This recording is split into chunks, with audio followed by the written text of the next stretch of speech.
Well, good morning. It's Regina, and I am now in the Houston airport. And so I just wanted to pop in and say hey and tell you that I really can't emphasize enough how the sweetness of this little book, The Top 5 Regrets of the Dying, and the information that's in it, and just the heartwarming stories. So as I read back through it for the second time, as I'm looking for information to share with you, I'm always so sad that I don't have more time. I know you're not going to just sit and listen forever, but get the book.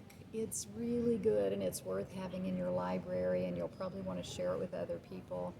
And so there are usually 3 stories in this section. I shared just a snippet of one, wrote it out about Doris, but then the next chapter is about a woman who spent the last 15 years of her life as an alcoholic and was dying from related symptoms.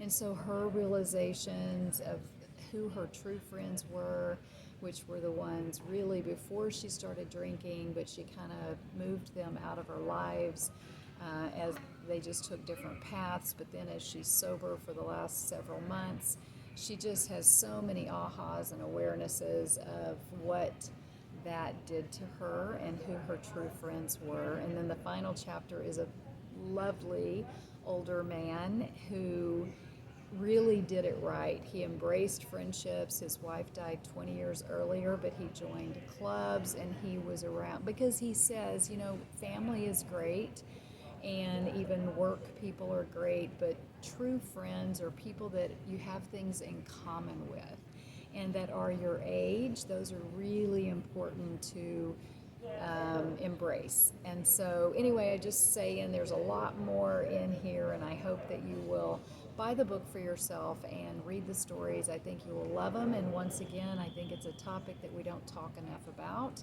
We come in, we know we're going out, we don't know when. So, trying to have the wisdom to learn the lessons before it's too late. So until next week, I'll see you back in Colorado Springs, and we'll talk about number 5, and then we will move on to something else. But I think this has been well worth the time. Have a fabulous week. Take care of that beautiful brain of yours, and remember, kindness, love, and acceptance go a long, long way and mean a lot to people, and it will come back to you in return. So I'll see you next week.